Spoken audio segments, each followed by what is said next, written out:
سے ایک الگ وطن کے حصول کے لیے سوچنا شروع کر دیا۔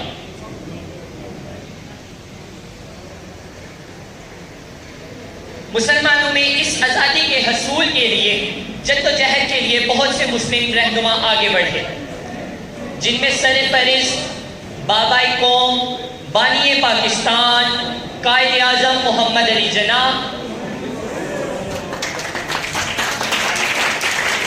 مفکر پاکستان، شاعر مشرق ڈاکٹر علامہ محمد اقبال اور پاکستان کے پہلے وزیر اعظم جناب لیاقت علی خان شامل تھے۔ ڈاکٹر علامہ محمد اقبال وہ پہلی شخصیت ہیں جنہوں نے پاکستان کا تصور پیش کیا۔ 29 دسمبر 1930 میں انہوں نے خطبہ الہ آباد میں ارشاد فرمایا، میں چاہتا ہوں کہ مشرقی اور مغربی ریاستوں کو ملا کر ایک الگ اسلامی ریاست قائم کی جائے۔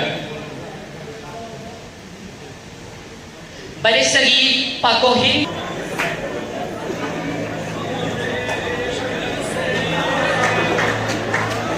پہلی گول میز کانفرنس میں گاندھی پسیٹ کے نام سے ایک معاہدہ ہوا۔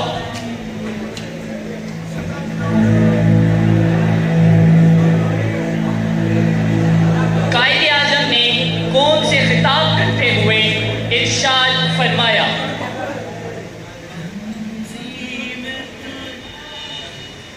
پاکستان اسی وقت وجود میں آ گیا تھا جب ہندوستان میں پہلا ہندو مسلمان ہوا تھا۔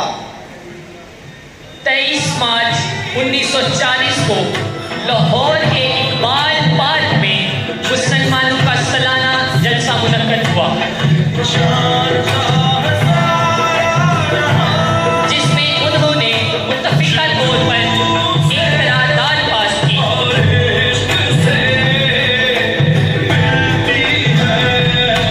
تاریخ میں اس قرارداد کو قرارداد پاکستان کا کہا جاتا ہے۔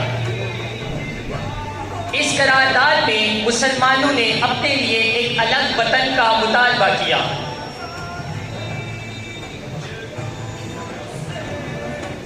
اور اسی قرارداد میں پہلی مرتبہ مسلم ریاست کے لیے لفظ پاکستان کا استعمال کیا۔ مسلمانوں کو اپنی حالت بدلنے کے لیے یہ نام بہت پسند آیا، اور اسی شہر سیالکوٹ میں پہلی مرتبہ گونجنے والا نعرہ پاکستان کا مطلب کیا، اسی شہر کی در و دیوار میں گونجا، اور پھر یہ نعرہ صرف سیالکوٹ تک محدود نہ رہ سکا، بلکہ برصغیر پاک و ہند کے بازاروں، گلی گلی، نگر نگر، شہر شہر، کوچا کوچا، کریا کریا یہی نعرہ سنائی دیا، پاکستان کا